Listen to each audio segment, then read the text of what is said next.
At 6:17 p.m., under a chandelier I unknowingly paid for, the music cut out mid-waltz and the room fell into the kind of silence that tells you a life has just split into a before and an after. My son's bride froze with her bouquet in the air, the videographer stopped panning, and the venue manager jogged toward the DJ with a face I'd seen on bankers right before they say the word restitution. People assumed it was a glitch. I knew it wasn't. I knew because 10 minutes earlier I'd handed over the proof that the down payment for this entire spectacle had come from a mortgage taken out on my home, using a signature that wasn't mine. If you're watching this, tell me where you're watching from. And keep listening, because somewhere between the bank's hold notice and my grandson's whispered, "Grandma, what's happening?" I went from invisible mother to the woman who shut down a wedding she wasn't even invited to and kept the house my son tried to steal. My name is Ruth Palmer. I'm 69 years old, a grandmother of 3, and I know exactly how many steps there are from my front door to my mailbox. 16. My knees count each one these days. The mailbox is black metal with a small dent where my late husband backed into it with the truck in 1998. He laughed at the time, brought me daisies from the grocery store, and promised to fix it tomorrow. He died 5 summers ago, and the mailbox still has the dent. I kept it that way on purpose. Some dents remind you that love once parked in your driveway. The morning everything started, the sun was thin and unfriendly. I poured coffee into my blue mug, the one with the chip that catches lipstick, and walked those 16 steps to collect a glossy envelope from a mortgage company I didn't recognize. At first I thought it was junk mail. The kind that pretends you've won something if only you call in the next 10 minutes. I was halfway to the recycling bin when I saw my name through the little window, Ruth E. Palmer, borrower. I don't startle easily, but the word borrower can still rearrange my breath. I slit the envelope with a butter knife and slid out a letter on heavy paper, the kind that leaves dust on your fingers. Welcome to your new home equity loan. It began, cheerful, like a real estate agent in a bright blazer. We are delighted to fund improvements to your property. First payment due. The rest of the sentence blurred. I leaned on the counter hard enough to tilt the mug, coffee nudging the rim. I have never, in 69 years, been a person who misses a signature. I balance checkbooks. I keep receipts in envelopes labeled by month. When my husband was alive, I was the one who read the contracts aloud. I don't buy without reading. I don't sign without understanding. And I certainly don't mortgage the house I nursed him in his final days to keep. The letter came with a copy of the deed of trust, my name typed clean as snow, and below it, the signature, my signature, curling in a way my hand doesn't curl. Meyer stopped being around the year my arthritis settled in. Anyone who knows me knows I print like a schoolteacher now. The ear on that document looked like it had been practicing calligraphy in secret. I didn't call the phone number at the bottom of the letter. I called Iris. Everyone should have an Iris. God gives you one if you've lived long enough and paid enough attention at community meetings. She's 72, retired from a title office and blessed by a talent for remembering faces, dates, and where every file hides when you truly need it. We met volunteering at the library book sale. She priced the romances. I alphabetized the mysteries. Iris is the kind of woman who carries peppermint candies and hard truths in the same pocket. "Bring it," she said when I finished reading the letter aloud. And breathe, Ruth. Fraud moves fast when panic holds the door. By noon, I was sitting at her kitchen table, which smelled like lemon oil and determination. She adjusted her readers, peered at the notary stamp on page 3, and made a soft noise. "What?" My voice sounded small enough to tuck in a purse. "The notary," she said. "Stamped out of West Alder Financial." "That's not a notary, that's a brokerage. They use in-house contractors. Sloppy ones sometimes. Look." She slid a magnifying glass over the page. "Your signature crosses the line. And this? The stamp date is 2 days before the deed date. That's not how clocks work." Iris called a friend at the county recorder. By 3 o'clock, we had a copy of the recorded document. The lien had posted last week. The funds $148,000 had been disbursed the same day to a joint household improvements account, opened 3 days prior, with one signer, my son, Marcus Palmer. There are moments when a body does something you don't authorize. My hands went cold the way water turns cold when a storm is stirring far from shore. I remember watching Iris talk. I remember her saying, "We can fix this, and don't talk to him yet." I remember nodding. I don't remember breathing. The worst part wasn't the money. It was the photograph on my refrigerator door. Marcus at 7, standing in a cardboard spaceship we painted together, silver spray paint on his cheeks, eyes bright with the kind of belief children are born with and adults negotiate away. I raised that boy to look both ways and tell the truth. Somewhere between both, he learned shortcuts. I called the bank's fraud department that afternoon. The woman on the line had a voice built to handle people like me, warm, steady, practiced at pulling panic out of sentences. "We'll open an investigation," she said. "Because the loan was secured by a forged signature, you have rights.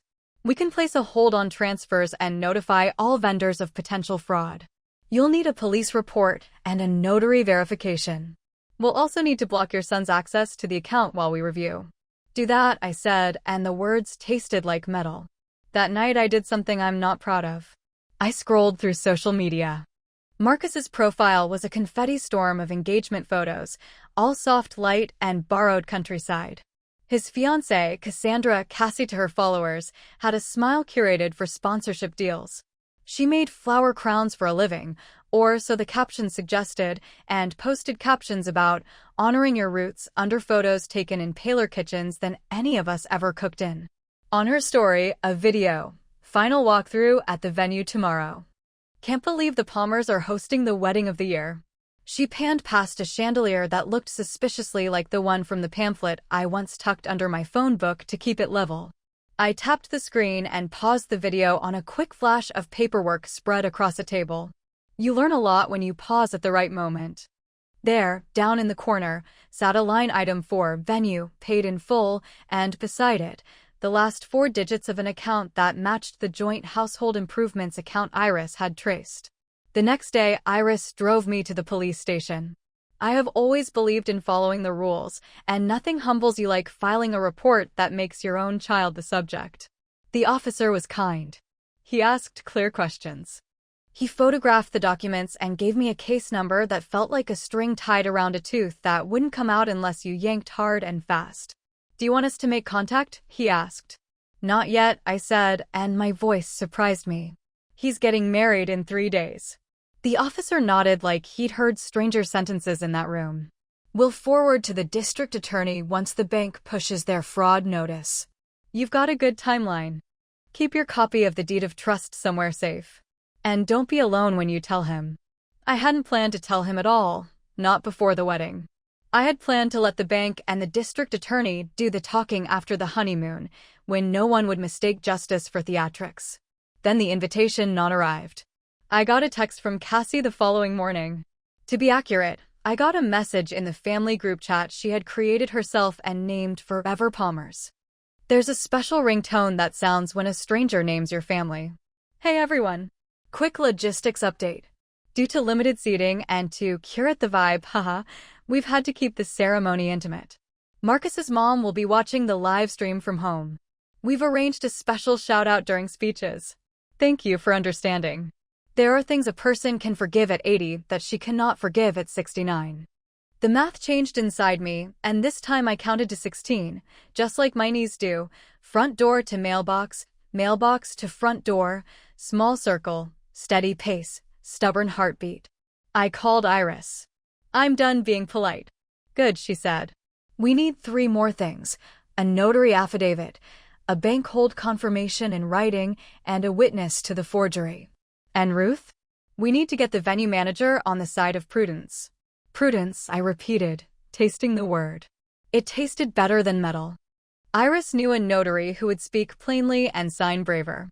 He examined the signature, checked the recorded stamp, and wrote the affidavit like a tailor sews. Precise, measured, no extra thread to snag on. The bank emailed their fraud hold. Funds paid to the venue flagged as under review pending investigation, which meant the payment could be reversed if the lender determined fraud. They CC'd the merchant processor, who CC'd the venue, which meant the venue manager learned that a very expensive chandelier might soon be lit by candles and wishes unless backup payment appeared. My witness to the forgery came from a place I did not expect, an apologetic voicemail from a woman at West Alder Financial. Ms. Palmer, my name is Tasha. I was the junior notary assigned to your file. I need to speak to you. Her voice shook. Something was wrong. They said you were ill and couldn't come sign, that it was a rush. They pushed me to stamp after a brief FaceTime with someone they said was you. Miss Palmer, I'm so sorry. The woman on the video wasn't you. I called her back from Iris's kitchen. Tasha sounded young enough to still believe sorry can fix things, but old enough to know she had to make it count. She agreed to write a statement and meet with the district attorney. When she hung up, I stared at the phone a long time. Then I stared at the photograph on Iris's wall of her daughter's wedding, a backyard, mismatched chairs, a cake on a thrifted stand. Joy eats better when it sits at a table it can afford. The venue manager called me that evening. I had been expecting a receptionist. What I got was a man whose voice had the sanded edges of someone who's dealt with broken promises on holidays. Ms. Palmer, this is Hugh from Cinder Ridge Estate. We received a notice from our processor. Is there a problem with the payment? Yes, I said. The problem is that it is stolen. Hugh did not gasp. He did not scold. He asked for documentation, then told me something I didn't know I needed to hear. We don't like canceling weddings. But we like being complicit in fraud less. We'll require certified funds at check-in. If the bank freezes the original payment, we shut off services until we're paid. Shut off services, I repeated softly.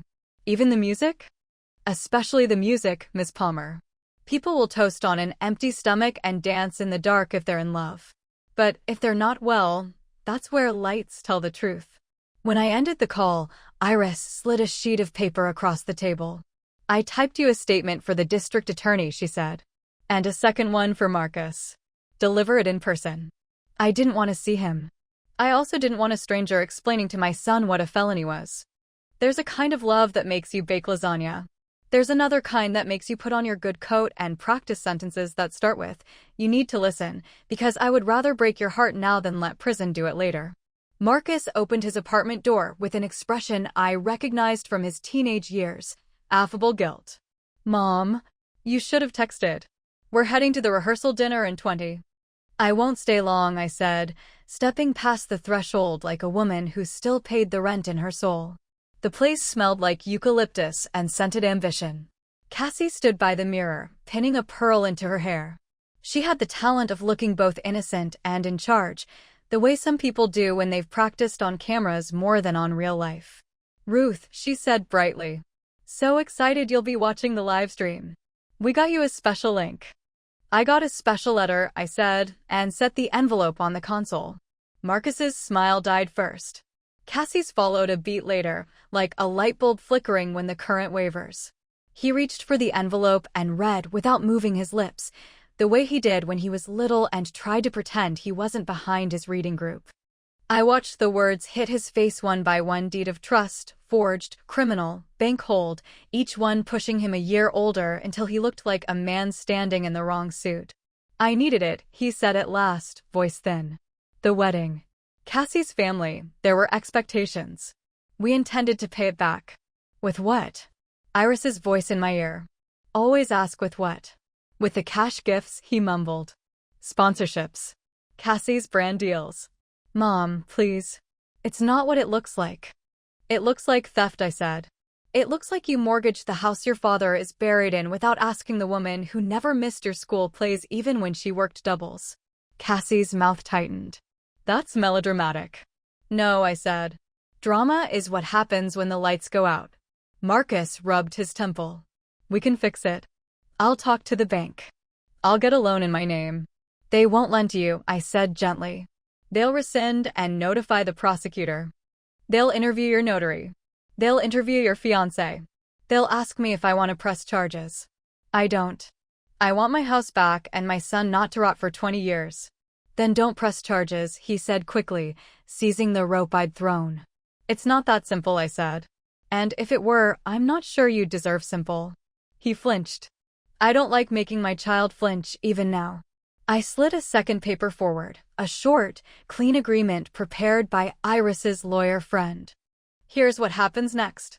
You send an email tonight acknowledging the forgery. You authorize the bank to reverse all disbursements and affirm I didn't sign. You notify the venue you'll be bringing certified funds.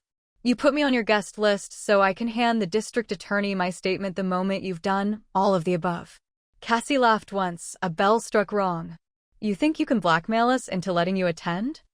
I think I can stand next to the man I raised the day he becomes a husband, I said, and I think I can keep the power on long enough for him to say vows he can afford to keep. She looked at Marcus. He looked at the floor.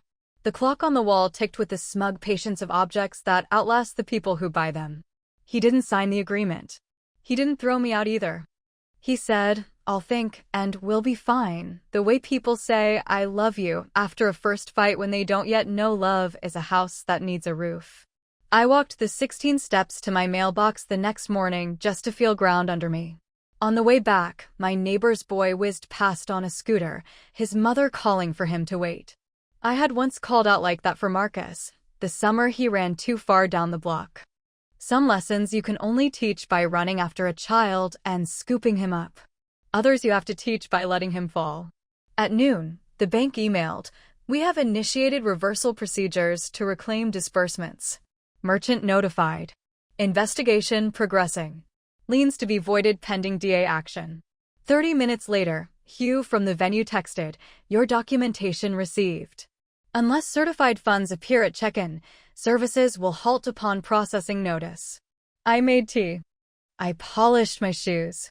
And then I did what women my age do when a storm is on the calendar. I set out the candles, just in case, and I checked the batteries in the flashlight. The wedding day arrived clean as a shirt ironed for photographs. I pinned my silver hair the way my husband used to like and put on a dove gray dress I bought 15 years ago for a retirement party no one noticed I worked 20 extra hours a week to afford. The live stream link arrived at 9 a.m. with a cheerful heart emoji. The district attorney confirmed he'd be at the venue by 6, with a clerk to take Tasha's affidavit. Iris hugged me like we were building a bridge out of paper, and she had faith in the strength of good stationery. You don't have to go, she whispered. You could stay and let the law do its quiet work. I want to hear my son's vows, I said. If there's one lesson left in me, it lives inside an audience. Cinder Ridge Estate looked like the kind of place that sells the idea of forever in 32 tables and a pond. Hydrangeas big as fists lined the walkway.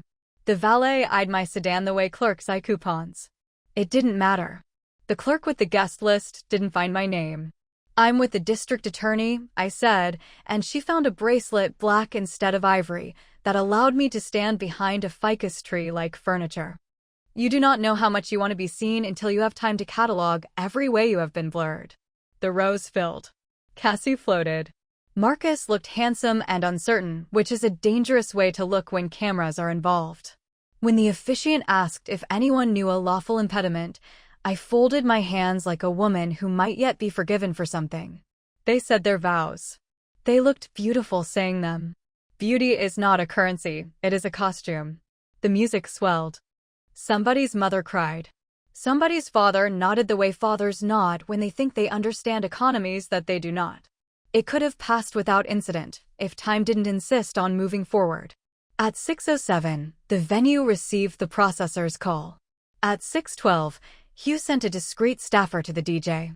At 6:17, the song collapsed into the quiet and the lights dimmed just enough for Truth to take the microphone. People looked up, like guests do when weather arrives at a tent wedding. And then Hugh walked to the center of the floor with the pleasant firmness of a man who forgives little and forgets less. Ladies and gentlemen, he said, we apologize for the brief interruption. We'll resume shortly. We are addressing a payment issue. Every head turned toward the bride's parents. The bride's mother's hand flew to her throat the way hands do when pearls wish they were prayers. The groom looked at me, finally really looked, and the child I had pushed into this world flinched exactly the way he had when a doctor once said the word stitches. I stepped forward, not toward the microphone, not toward the chandelier. I walked toward my son. The district attorney followed because that is his job, and Hugh followed because that is his policy, and behind them came Iris's spine and Tasha's shaking hands. "Marcus," I said softly. The room stretched thin and quiet. "It's time." He opened his mouth, closed it. Then, to his credit is what bankrupt people cling to when cash is gone, he nodded. "I sent the email," he whispered.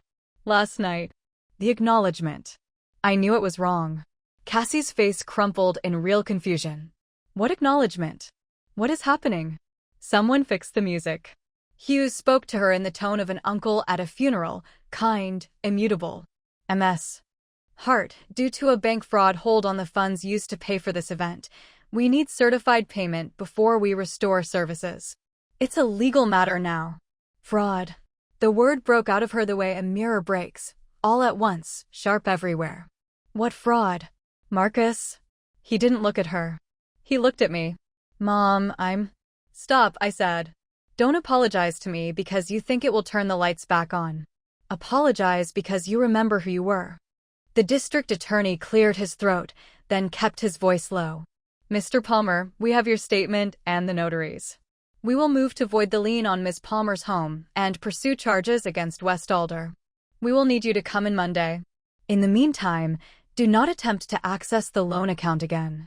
Cassie snapped toward me as if she'd finally identified the villain of her story. You did this. You're punishing us because you weren't invited. I did this, I said evenly, because my house is not an ATM and my signature is not a costume you can wear when it suits your theme. The band stood in their corner, hands hanging quiet at their sides. The children watched with the rapt interest children have when adults drop the pretense that life is always kind. Somewhere in the back, someone laughed, and it sounded like metal again, like the first morning when my coffee tilted toward the rim. Hugh gestured to the staff. The chandeliers lifted one notch brighter, enough to see expressions, not enough to blur anything with romance. We'll give you 15 minutes, he told the couple, to arrange payment or to address your guests with the dignity you'd prefer in your wedding video forever. Marcus turned to the crowd. His voice wobbled, steadied. There has been a mistake. I made it. I took money I had no right to take. It's being returned. We can't continue tonight. I closed my eyes. I didn't want to see Cassie's face when dreams met daylight. I didn't want to see the thumbs of every guest hovering over their phones. I opened them anyway because you cannot learn the lesson you refuse to look at. Cassie stepped back like the floor had changed its mind about being solid. Her mother whispered sharply, the way mothers do when they have long believed their daughters would never know a day without sunshine. The first guest left. Others lingered the way people do at fender benders. The band packed up their instruments like you wrap a hurt dog, carefully, apologetically. Marcus set the ring box on a table and put his face in his hands. He looked smaller than 7. He looked like silver spray paint on cheeks and cardboard rockets cut from refrigerator boxes and a mother telling a boy to dream big enough for the truth. Ruth, Hugh said gently, do you want a seat? No, I said. I'll stand.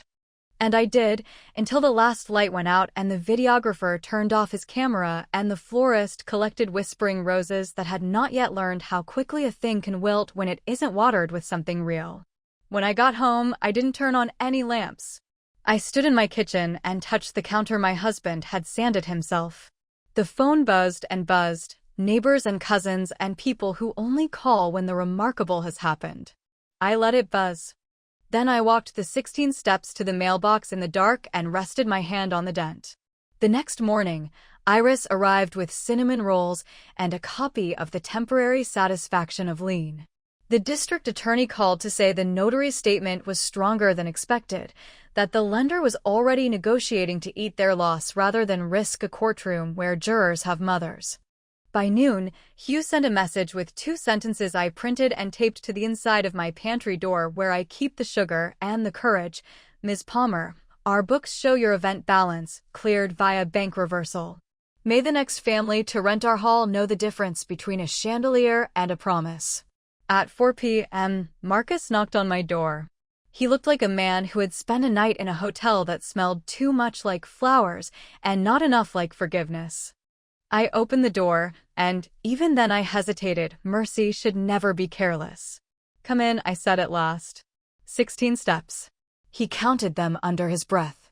It broke me open in a way I didn't expect. Sit, I said. Say what you came to say. I don't know where to start, he whispered. Start, I said, where you stopped telling the truth. I wanted a life I didn't have to be ashamed of, he said. To show them I could build something big. To make Cassie proud. To make me proud. His eyes were wet and very young. I never meant to hurt you. People never mean to, I said. They do anyway. The meaning is what you do next. He nodded. I'll pay the fees. I'll do whatever the DA says. I'll talk to a counselor. I don't know how to fix it with you. You don't start by calling it, I said, and softened my voice. You say the hard words and then you build the small things back.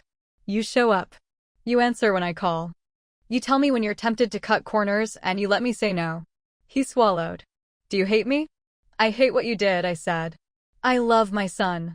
Those sentences will have to live in the same house for a while. He looked at the dented mailbox visible through the front window. Dad never fixed that, he said, almost smiling. No, I replied. Some dents stay because they tell the truth better than fresh paint. We ate cinnamon rolls at my kitchen table, two people trying to learn the language of repair. The house held steady around us, paid off again by a bank that had mistaken my signature for a costume and learned that my name is not for rent.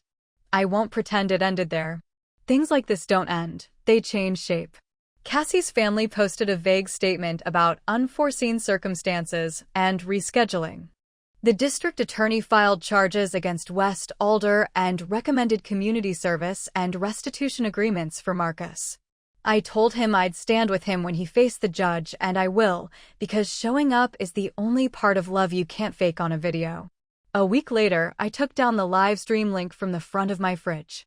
In its place, I pinned a photograph I hadn't looked at in years, my son at 7 in a cardboard spaceship, silver on his cheeks, the sun behind him, the future in front of both of us.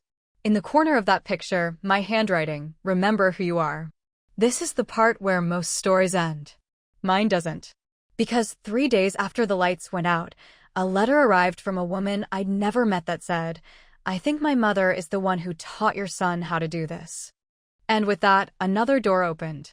But if I take you through it, I want you to promise one thing. When the next set of lights go out, you'll keep listening until you hear the truth speak up from the dark. At 2:03 p.m. On a bright Sunday, 3 weeks after I shut down a wedding I was never invited to, I watched another bride take 3 steps toward an altar I had also unknowingly paid for, and then stop, mid-breath. When the organ cut to static and the minister closed his book as if the pages had burned his fingers. In the hush that followed, a man in a suit with a county seal on his lapel walked up the aisle like consequence-given shoes. People called it bad luck. I called it familiar. This second interruption didn't start in a chapel. It started on pale stationery that looked like it had been pressed between the pages of a family Bible. Miss Palmer, the letter read in a careful hand. You don't know me. My name is Maya Lyle. I think my mother is the one who taught your son how to do this. If you're willing to meet, I can show you what she showed us and how to stop it. Iris read over my shoulder and made that small sound she saves for moments when the universe selects the right envelope. Call her, she said. And take a pen. Maya suggested the Green Jar Diner at 10 a.m., the hour when people who work early eat late and people who work late pretend the day hasn't started. She slid into the booth across from me with the posture of someone who knows how to carry secrets without dropping them. Early 30s, hair pulled back, a silver ring twisted on her finger until it caught the light. I watched the live stream, she said by way of truth-telling. I saw you. People think the dramatic part was the music cutting out. It wasn't. It was you not flinching. Flinching is for when you don't see the hand coming, I said. I've started to see. She nodded. My mother is Denise Lyle. She calls herself a family finance consultant. She's been close with the Hart family for years. Cassie calls her Aunt Dee, but there's no blood there, only habit. Mom teaches young couples how to unlock legacy. That's her phrase, so they can start big. It sounds like love. It's debt dressed in lace. Unlock legacy, I repeated, the words hard and sweet like old candy. And your part? I got out, she said. But not before I watched her test the edges. She taught my brother to open a home equity line in our grandmother's name. He backed out at the last minute when Grandma asked him to bring the pen she keeps for signing birthday cards. He's not brave. He is sentimental. That saved us. Maya pulled a folder from her bag the way nurses pull gauze. Practiced, gentle, prepared for what comes next. Emails, printouts, screenshots. Subject lines read like a curriculum. Funding without friction. Proxy signatures 101. How to talk to notaries. Notes in my son's voice appeared in the margins. Can we do video? What if my mom can't travel? Do we need her ID in person?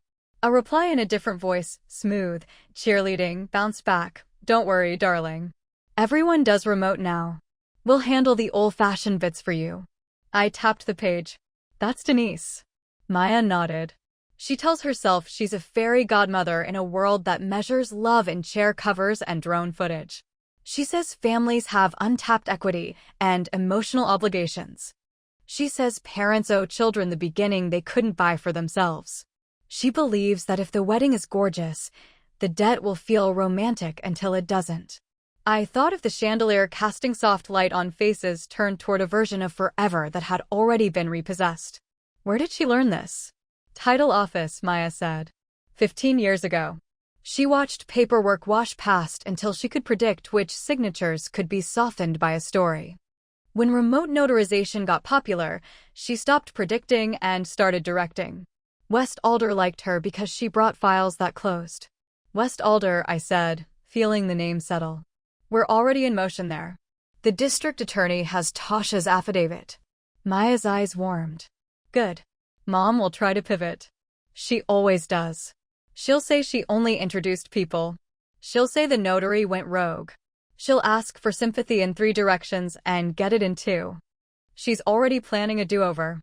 A do-over? I asked. Maya slid another printout across the table, a calendar invite forwarded from a planner named Harbor and Lace. Event. Renewal and rebrand shoot. Client. D. Lyle. Location. St. Veronica's Chapel. Paid. Deposit received. She booked herself a vow renewal, Maya said. Content day for her family finance page. Weddings that go wrong make people nervous. She needs a beautiful thing to point at. And she doesn't like paying vendors unless she can hold their hand first. How does my son fit? I asked, though a cold shape had already begun forming in my chest, the shape of a check with his name on it. Maya tapped the line that read deposit received. Last month. From your son's household improvement account. Mom calls it cross-pollination. I call it theft.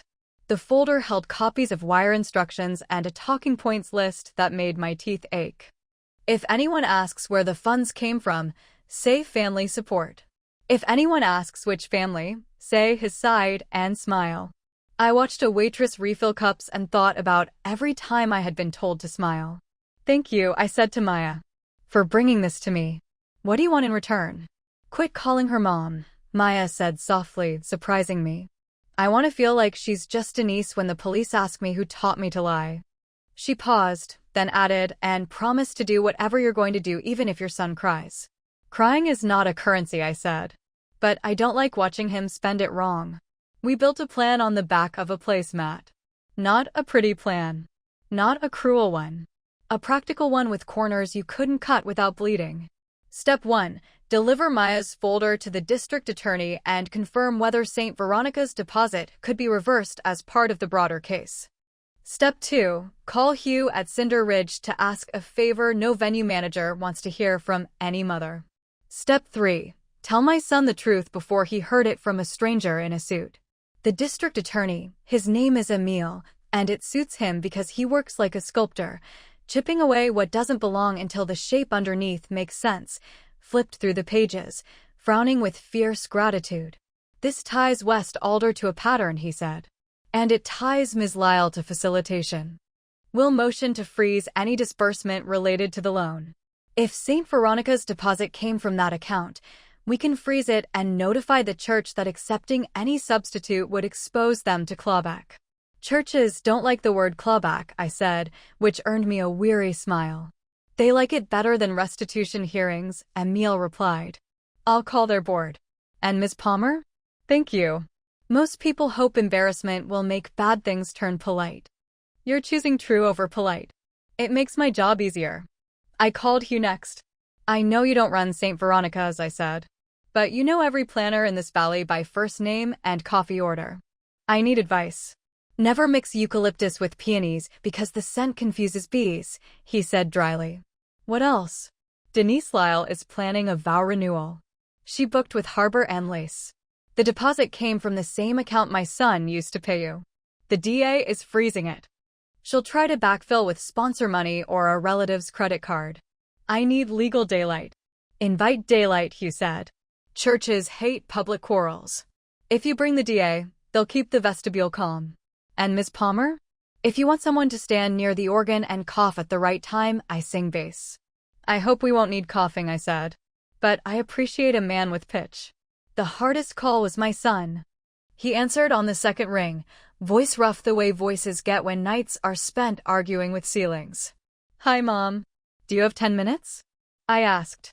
Or do you have all day because everything important is already canceled? He let out a breath that tried to be a laugh and failed. I have time. Denise scheduled a vow renewal at St. Veronica's, I said. She paid the deposit with your account. The DA is freezing it. We're attending. For what? His voice climbed a stair I didn't want him to climb. To humiliate her? To humiliate Cassie Moore? Mom, please. To keep other mothers from waking up with letters they don't understand, I said evenly. To keep you from thinking that sorry is enough. To keep Denise from teaching anyone else how to be proud of something they stole. There was silence that felt like when the power goes out in winter and you listen to the house hold its breath. I'll come, he said finally. I want to fix it. I don't know how, but I want to try. You start by bringing a pen you only use to sign true things, I said. And you wear a suit that fits the person you're going to be. He arrived at my house the morning of St. Veronica's with a tie I hadn't seen since his first real job interview. When he came home with a handshake and a promise, and I baked a meatloaf shaped like the state of Texas, because it felt funny to serve ambition in a recognizable outline. He stood in my entryway and did something I hadn't seen him do in years. He waited for me to speak first. We're not storming a wedding, I told him. We're attending a public religious service where a woman intends to turn a camera on and sell the footage as redemption. We're not going to rush, shout, or tap microphones. We're going to present documents to the board that runs the chapel and to the planner running the event. If they decide to proceed with substitute funds, they may. But they will do so with their eyes open, and the county will be present. If we are asked to leave, we will leave. Our revenge is daylight. He nodded. I'm ready. St. Veronica's sits on a hill that pretends it's a mountain when photographed from the right angle. The chapel is stone and ivy, the kind of place where vows sound older than the people speaking them. The parking lot was full of cars that had never seen rain. Harbor and Lace assistants ferried pale bouquets like bees with baskets. A man with a gimbal walked with his knees bent, the dance camera operators due to stay smooth. At the side door, a woman with a clipboard intercepted me with a smile built for customer service and lightning storms. Guests are entering at the front, she said. Vendors here. Family straight through. Family, I said, tasting the word. I suppose that depends on who is signing the checks. A woman in a cream pantsuit appeared, pearls too perfect to have been purchased the day of. Denise. I'd seen her in Cassie's photos, always near light sources, always borrowing shine. She reached for me the way people reach for acquaintances at galas, air and cheeks and no intention. Ruth, she cooed. So glad you're here. We missed you at the last one. I wasn't invited to the last one, I said. But I paid for it. I thought I'd see where else my money went. Her smile held, then trembled, then found its footing on a different story. We're family. Families help each other. This is a small affair. Just a few of us, healing and moving forward. You know how people talk. We're going to give them something new to talk about. Ms. Lyle. Emile said from behind me, flashing his identification with the weary authority of a man who has stopped being impressed by chandeliers. Emile Navarro, County District Attorney's Office. We've frozen the deposit for this event as proceeds of fraud. The church has been notified. If you have alternative funds, you may choose to proceed. But I need to advise you that any vendor paid from accounts related to the Palmer loan may be drawn into this case as a party. We'd like a word with you and your planner before the ceremony.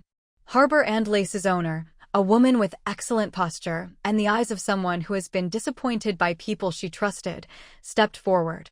Denise, she asked, is this about the Cinder Ridge situation you said was a misunderstanding? Denise widened her eyes, the way toddlers do when caught near the cookie jar. It's a witch hunt, she said smoothly. People are jealous. Ruth is still upset. But everything is fine now. We're all moving on. Moving on is not financial advice, I said.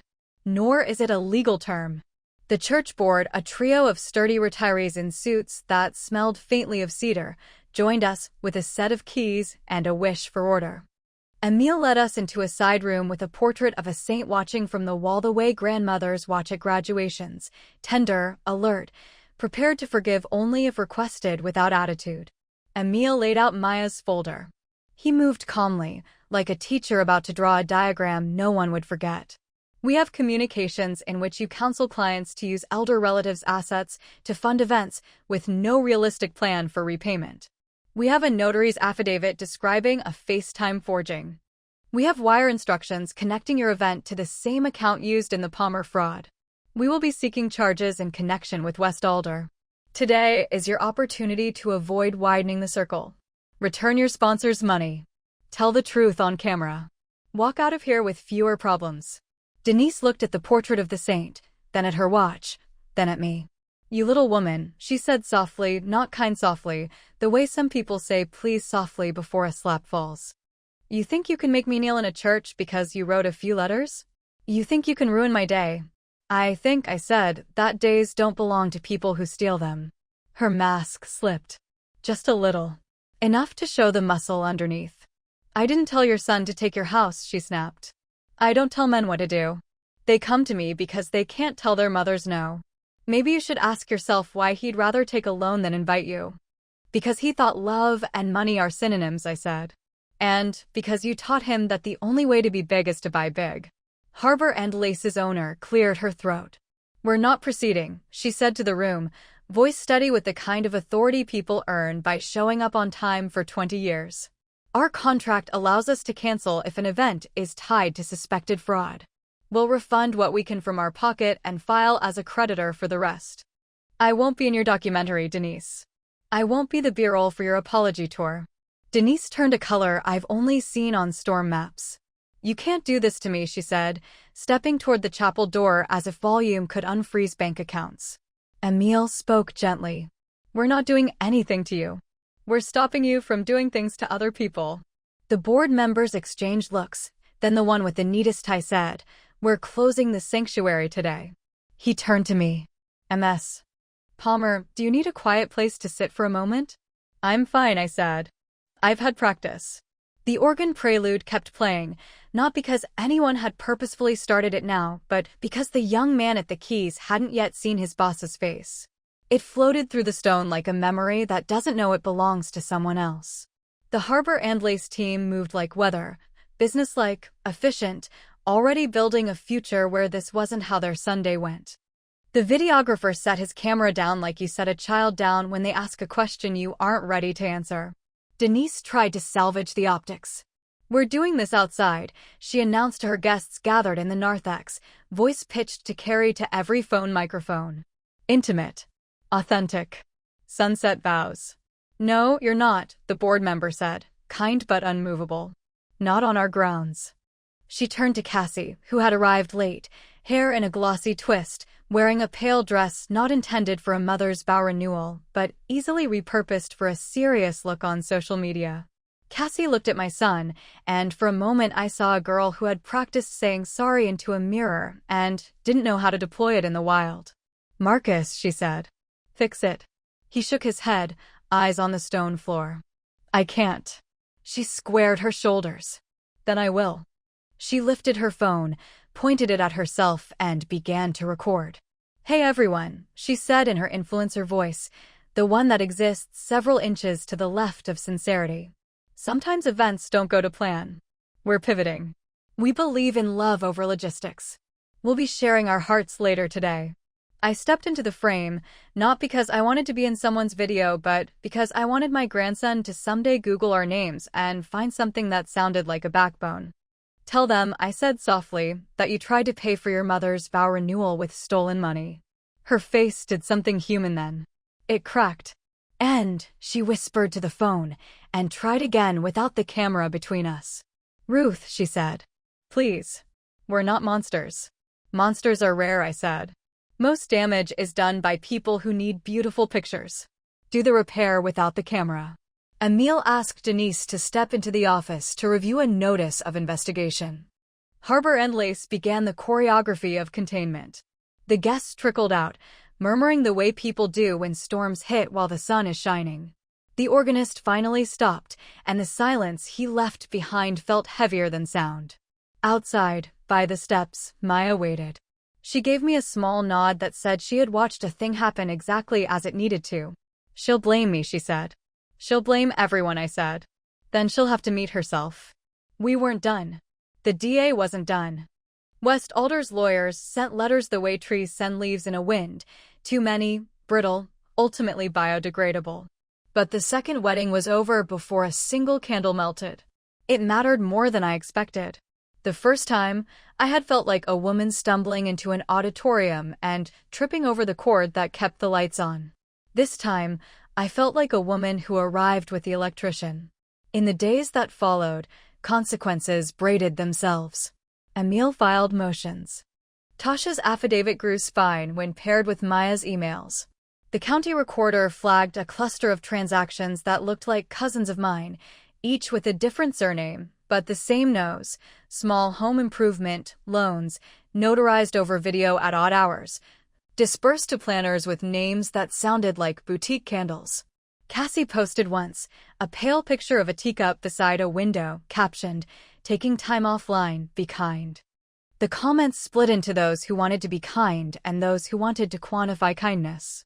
Nobody used the word fraud. Algorithms dislike legal vocabulary. So do people who advertise moisturizers. Marcus started coming by in the evenings. We didn't talk about feelings every time. Sometimes we talked about the weather. Sometimes we watched a practical show where people built cabinets. He brought groceries. He fixed the hinge on the pantry door without announcing it. He called his grandmother on his father's side and told her the truth, which is the kind of phone call that scrapes barnacles off a family boat. One afternoon, Iris and I sat at her kitchen table with the cinnamon rolls I'd learned to defrost slowly so the icing didn't crack like a bad compromise. You did the deed, she said. Twice. Now comes the paperwork. Are you ready for the boring part? I was born for the boring part, I said. Boring saves houses. We organized. We built a binder so tidy it could have done the talking at meetings. Tabs, fraud case. West Alder. Chapel. Venue. Denise. Marcus, restitution. On paper, chaos made lines we could trace from point A to court date. Then the phone rang with the kind of ring a person gets when somebody has decided to try the same trick twice. County recorder, the voice said, polite but emphatic. MS. Palmer, we wanted to confirm. Did you intend to initiate a deed of trust with a company called Pine and Finch Lending? My stomach went very still. No, I said. No, I did not. We flagged it because of the note on your file, he said. A notary attempted to schedule a home signing for tonight. We declined to schedule and blocked your parcel number. We're alerting the DA. We thought you'd want to know. I thanked him, hung up, and called Emile. He didn't curse, he doesn't, at least not where mothers can hear him, but his voice lost its polite. They're testing the fence, he said. If they can't get the money back through the old account, they'll sell the paper to a friend and try to attach again under a new name. We'll pull phone records. Don't answer unexpected knocks. Iris put her hand over mine the way pilots put hands over co-pilots' hands when turbulence introduces itself. We'll get your locks rekeyed, she said. Tonight. We did. Marcus insisted on being there for it. He stood with the locksmith in my doorway and asked questions like a man who plans to know, not like a man who says, I'll figure it out later. When the locksmith left, Marcus lingered on the porch, looking out toward the dented mailbox. I have to tell you something, he said, voice careful. You might already know. There's one more event. I closed my eyes. Tell me. The planner Cassie booked before Harbor and Lace, he said. Rose and Rafter. We paid a concept retainer. Non-refundable. They subcontracted to a production company for a micro-wedding campaign. It's next Saturday. They think we're still on. They have a sponsor. The sponsor is expecting deliverables. Deliverables, I said, tasting the word. At a wedding. It's more like a dressed-up shoot, he said. 5 couples, back-to-back, content packages. We were the anchor couple. Without us, the sponsor might pull out. Cassie thinks if we do it, just that, she can pay back Harbor and Lace and pretend the church day was a scheduling hiccup. And you? I asked. I think, he said slowly, we shouldn't do it. But I also think if they go ahead without us, they'll find another couple and still use our deposits. I think it's a room full of young people who haven't been paid in 60 days. Who'll you be if you walk in there? I asked. And who will you be if you don't? He looked at the dent in the mailbox and answered the way men answer when they have finally stopped auditioning for anyone else's movie. I'll be the man who tells the sponsor before the cameras roll that the anchor couple's funds came from a crime, he said. And if they proceed, I'll tell the other couples. And I'll bring a meal. I smiled. Not the kind of smile that shows teeth. The kind that shows agreement. Bring Iris, I said. She remembers faces. She'll make sure new names don't become new shell companies. Next Saturday arrived clean as paper. Rose and Rafter's studio was all white walls and Edison bulbs, optimism lit carefully. A woman with a headset and a spreadsheet smiled at us like we were an early check that cleared. You must be the Palmers, she said to Marcus and Cassie by habit, then caught herself. Sorry. Habit. You must be Marcus and Ruth, I said. And Emile. And Iris. Her smile rearranged itself into the version people wear when they don't yet know they're about to be relieved. Oh, she said. We don't usually have officials. Neither do weddings, I said. Until they do. Emile laid his card on the table and spoke softly, like a man calming a horse. There's an open investigation into the funds used to pay this retainer, he said. Proceeding today would expose your sponsor to clawback and your company to being named as a recipient of stolen funds. If you didn't know, you know now. If you want to reschedule with clean money next quarter, I have a list of legal aid clinics that can help couples find grants. Today, we're asking you to pause. The woman took a breath that seemed to fill the room. We're behind, she said simply. If the sponsor pulls, I send 6 people home without day rates. Marcus spoke, not like a client negotiating, but like a person apologizing correctly. That's my fault, he said. I made this mess. I'll accept responsibility in writing. If you need a statement for the sponsor, I'll make one. If you need me to call every couple scheduled today and explain, I'll do it. Cassie stepped forward then, to my surprise. I'll call them, she said. It's my industry. I can take the comments. I'll tell the sponsor I pitched a story I couldn't pay for. I'll tell them I owe vendors money, not content. I'll ask them to pivot to behind-the-scenes craft stories instead of couples. People like learning how things are made. They can film the florists, the seamstresses, the lighting techs. Give the people who actually build the day a moment. The headset woman blinked twice fast, like a person recognizing a lifeboat. Would you really do that? She asked. Yes, Cassie said. It's the only part of this where I can choose who I'm going to be. I watched my son look at her the way people look at a stranger who might yet be a friend. He reached for her hand. She let him take it. It wasn't romance. It was a ceasefire with maturity on the agenda. The sponsor, to their credit, was smarter than expected. They pivoted in 90 minutes. The florists told stories about thorns. The seamstress showed how invisible stitches hold heavy gowns together. The lighting tech explained how to bounce light off walls for a flattering glow. Comments spiked. People like seeing the work. I stood by the craft services table and ate cubes of cheese without tasting them, thinking about all the tiny, invisible stitches that hold families together when cameras aren't interested. Iris leaned against the table beside me, sipping terrible coffee. This is better, she said. They'll go home paid and nobody had to defraud a single grandmother. We weren't saints. We still had court dates. West Alder kept trying to shift blame the way people shift chairs to cover stains. Denise hired a lawyer who wore a perfect suit and a haircut that suggested he asked every barber for credible. She posted a video that started with soft piano and ended with a quote about resilience. Most people watched for 22 seconds and scrolled. The internet can smell when a person is reading lines instead of learning them. At home that night, I pulled the photo of the cardboard spaceship off the fridge and set it on the table. Marcus sat across from me with a pen. We went through a list Emil had given us. Restitution agreement, check. Voluntary statement for the record, check. Authorization for full bank reversal, check. Withdrawal from any future events paid with suspect funds, check. We signed with a good pen. You know, he said, tapping the paper, when I was little, you kept every permission slip in a folder marked yes, you may. I did, I said. This feels like the opposite, he admitted, a little rueful, a little relieved. This folder, I said, sliding a hand across the cover we'd labeled repair, is called no, you may not. It's the most loving folder I own. We were almost done. Almost.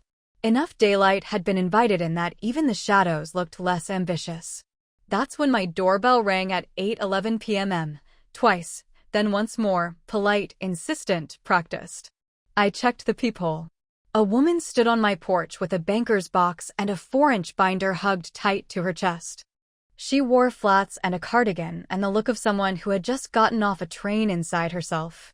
When I opened the door, she said, Miss Palmer. I'm Tasha's supervisor. My name is Carla. I resigned today from West Alder. I brought you something I think you'll want to see.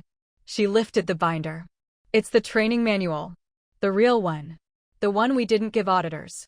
And the sign-in logs from the day your signature was forged. I felt my heartbeat steady into something ready. Come in, I said. We have a table. She set the box down like a person setting down the first honest thing they've picked up in a long time. There's a list in here, she said, eyes shining for reasons that had nothing to do with tears. Names of every elder whose equity we unlocked. Addresses. Notaries.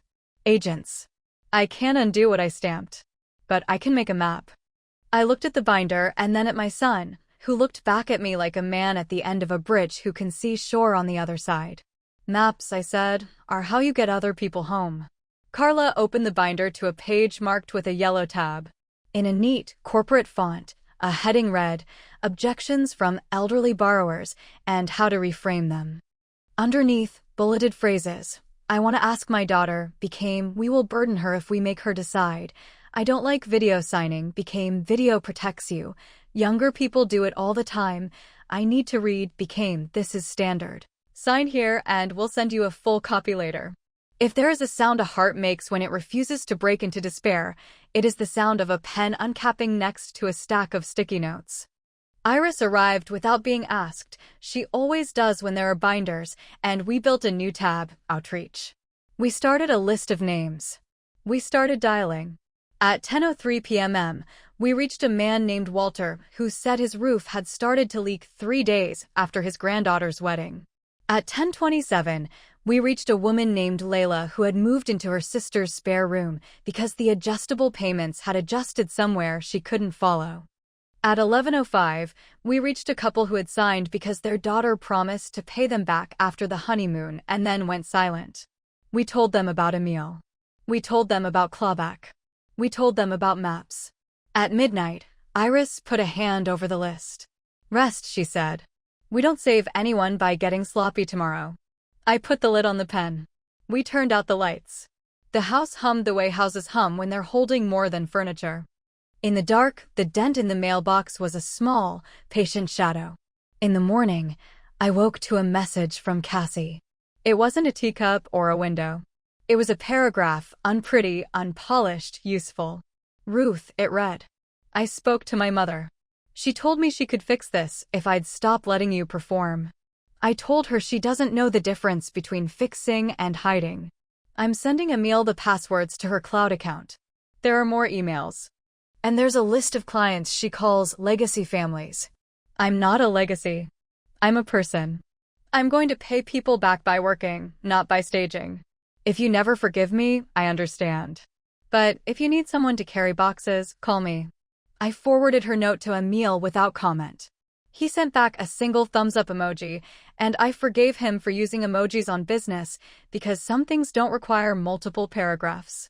By noon, Carla had met with Emil. By 3, the county filed an amended complaint. By 5, West Alder's PR posted a statement about internal reviews and commitment to ethical lending. At 6, Hugh texted a photo of a handwritten sign he'd taped to the staff fridge. If it glitters but isn't paid for, turn the lights off. At 7, the doorbell rang again. This time it was the headset woman from Rose and Rafter with a bouquet of flowers so ordinary they were beautiful. Daisies, mums, a sprig of baby's breath that looked like snow if you were in the mood. "We did a good thing today," she said, awkward and brave. "I wanted to say thank you. Also, here's your retainer back. We found it in our hearts." "You found it in your budget," I said, but I took the envelope and hugged her because budgets need encouragement, too. If you're still with me, we're almost to the part people share with their friends. It's not the courtroom, though you'll want to hear about that. It's not the apology, though some of you won't believe how we did that without a single tear on camera. It's something older and quieter and more surprising. The letter my husband wrote 10 years ago that I didn't know existed until I opened the safety deposit box he left to our grandkids and found a note addressed to me with a sentence that changed what I thought it meant to keep a house. The bank clerk slid the thin envelope across the table like contraband.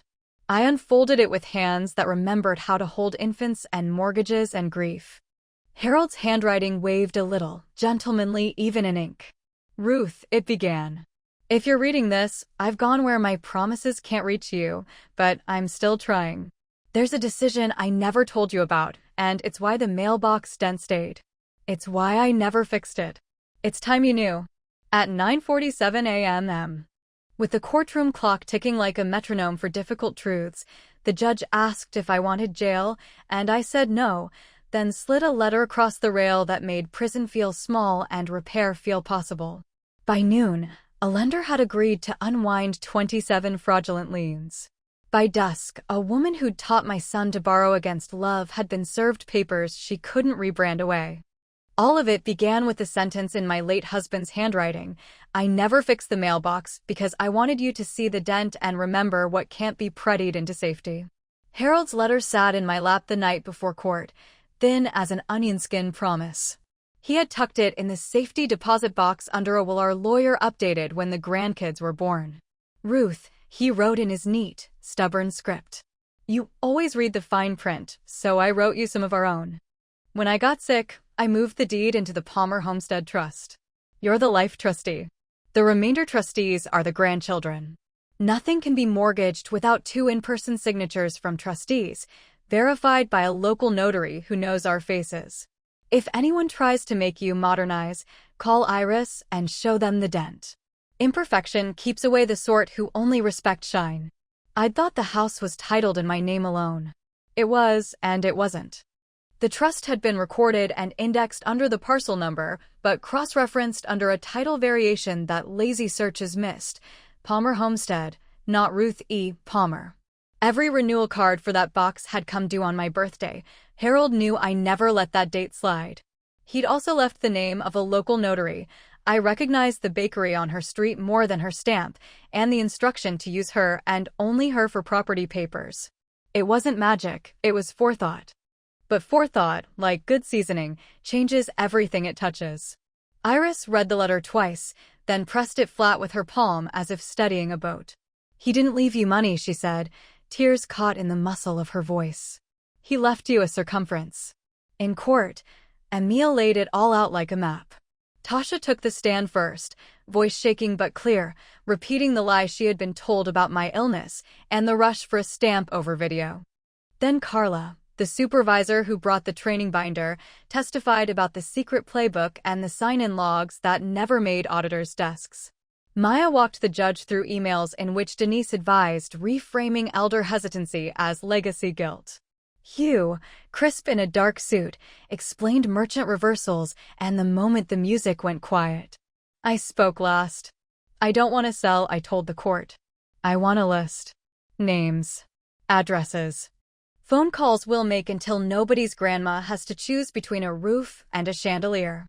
I want restitution and the truth on paper. Opposing counsel tried to slide the conversation toward confusion caused by novel remote notarization. Emile countered with the trust instrument Harold had recorded years ago, the clause requiring two trustees' wet signatures, the specific notary name, Mrs. Varela, 6 blocks from our house, whose stamp had never touched any of West Alder's pages. The judge's eyebrows rose by 1 measured millimeter, the judicial equivalent of a gasp. Miss Palmer, the judge said, you appear to have married well. I did, I said. And I learned to pay attention.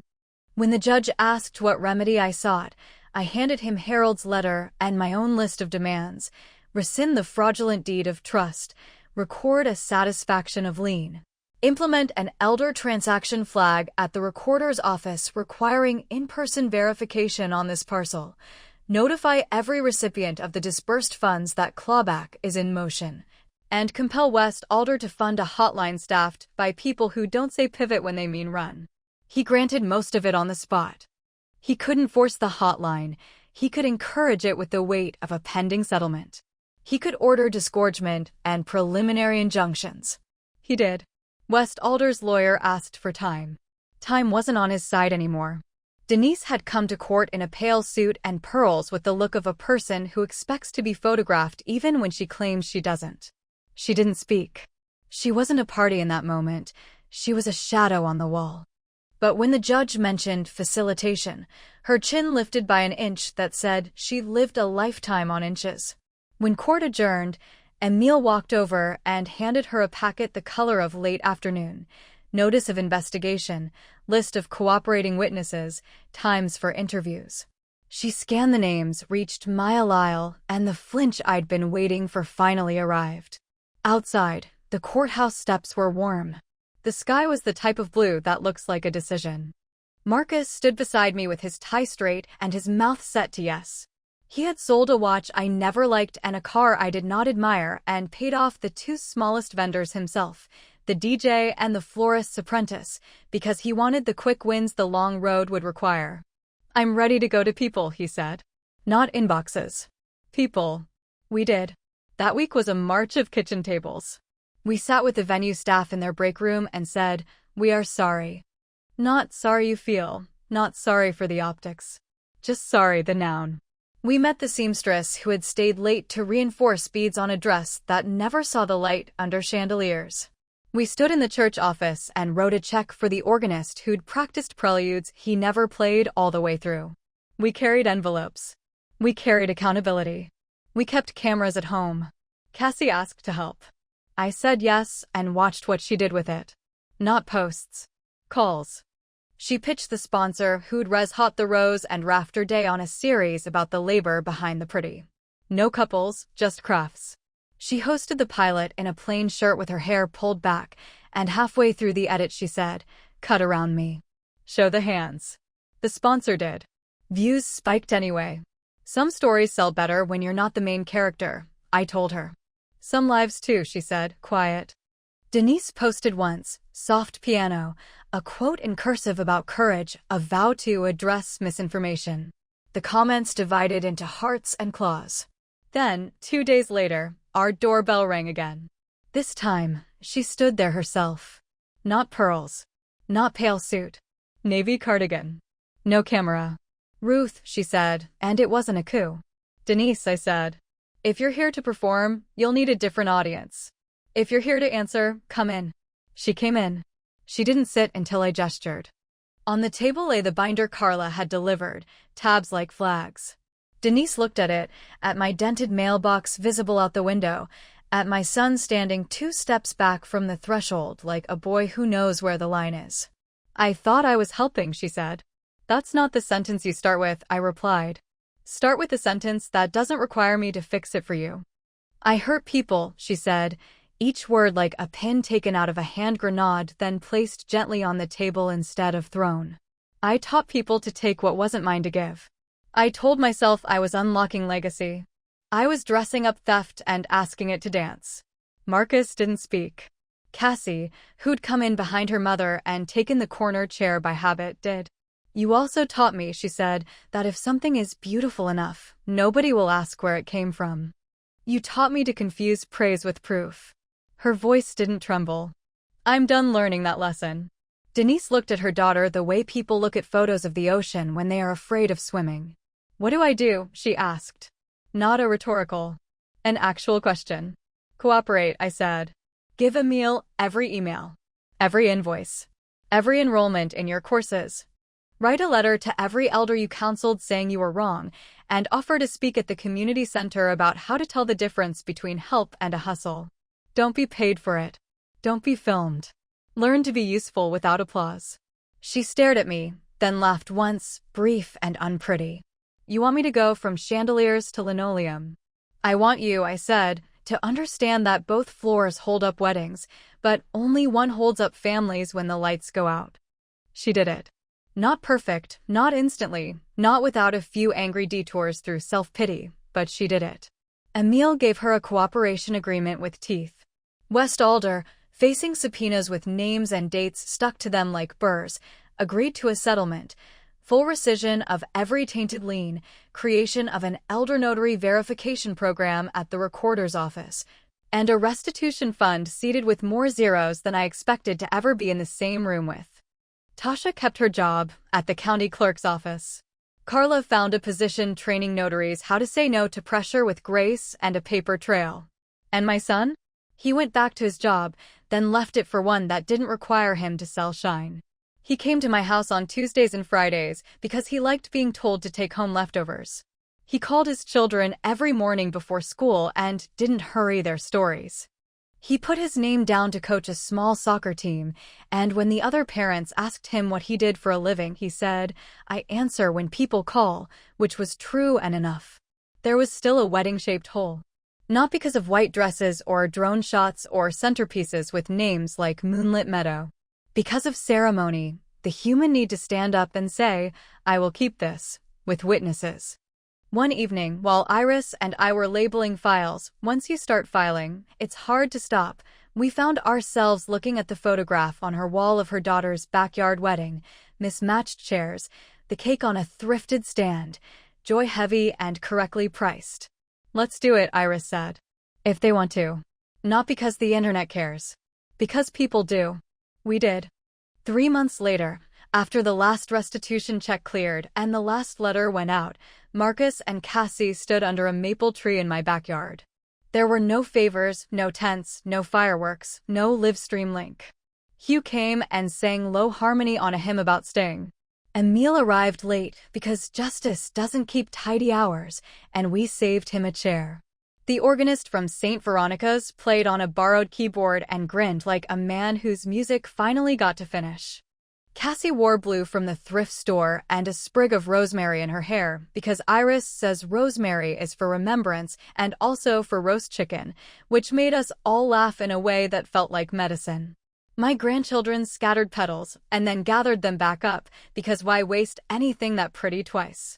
When the officiant asked if anyone knew a lawful impediment, I looked at my son and said, no lawful impediment, but I have a request.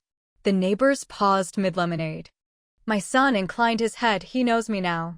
Make your first purchase a new mailbox, I said. And leave a dent in it on purpose. So you remember. He laughed, then looked like he might cry and decided instead to squeeze Cassie's hand. Their vows were short. Promises don't need adjectives, they need punctuation. I read the blessing my husband had tucked inside that letter, a line from a poem Harold liked to quote when the washing machine broke and we couldn't afford a repairman yet. Love is not what the house looks like from the street. Love is who stays to hold the flashlight. We danced on the patch of lawn that grows thinner every August. No chandelier.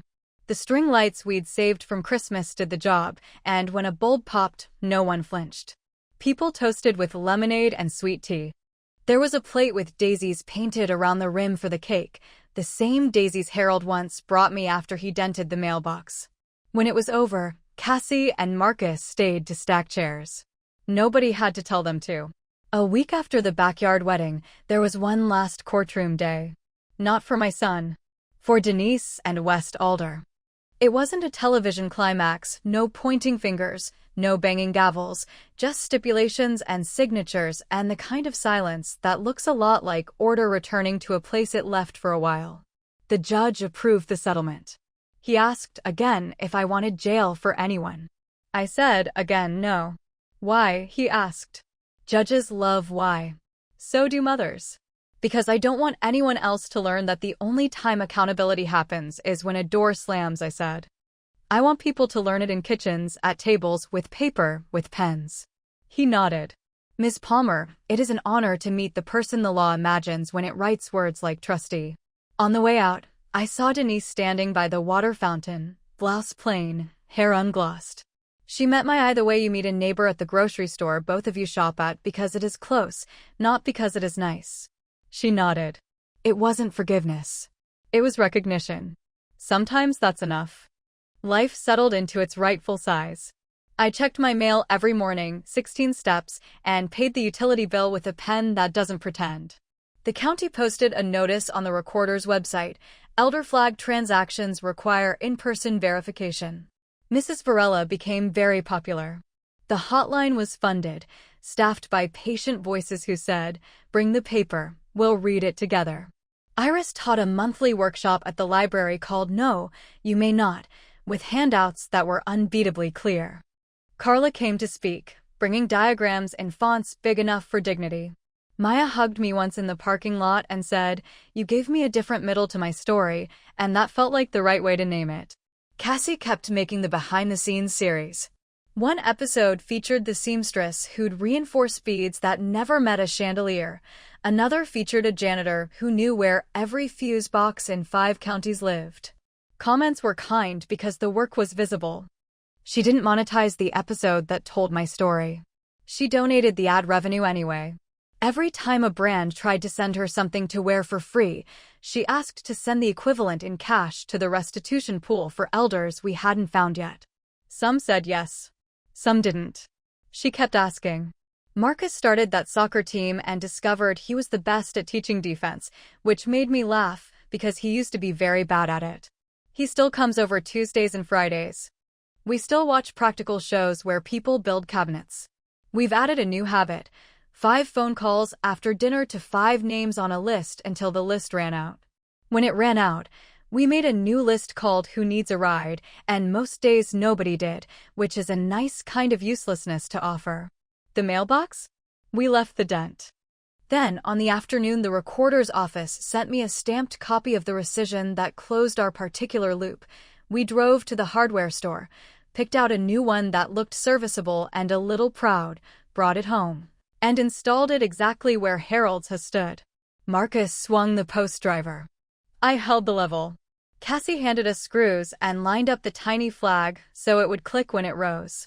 When we finished, my grandson asked, "Can we make it look like Grandpa's?" "How?" I asked, smiling. "A dent," he said, serious. "Just a little. To remember." I took the mallet from Marcus, raised it, and paused. "Make it yourself," I said, handing the mallet to my grandson. Gently. He tapped, and the metal answered. The dent was small and honest. When we went inside, I put Harold's letter back in the folder under a label Marcus had made with the label maker he bought me for no occasion. Yes, you may. The folder next to it said no, you may not. Between them sat a third we built together over months, fat with names and notes and thank you cards from people who got their roofs back. Repair. If you're listening because you like the dramatic part where the music cuts and the lights go dim, I understand. It makes a clean picture. But the part that kept my house was never the silence under the chandelier. It was the writing on paper, the people who showed up, the minutes spent reading out loud even when our throats ached. It was the way a man who loved me left more than furniture. He left a way through. So if a glossy envelope ever lands in your mailbox with your name near the word borrower and a signature that looks almost like yours, take 16 steps to someone who will sit you down at a kitchen table that smells like cinnamon and lemon oil and tell the truth out loud until it sounds less like accusation and more like a plan. Keep your dents. Keep your people. Keep your house. And if someone tries to sell you a chandelier, ask first if the room needs more light or more promises. We had one more celebration. Not a wedding. An anniversary for a mailbox. We invited the neighbors who lent us extension cords, the notary who knew our faces, the DA who returned our mornings, the venue manager who turned off the lights at the right time. We toasted with lemonade and thanked the dent for doing what shine never could. And when the sun went down, the string lights came on without a fuss. Your watch to the end. Be click here. You will hear another story from my grandma.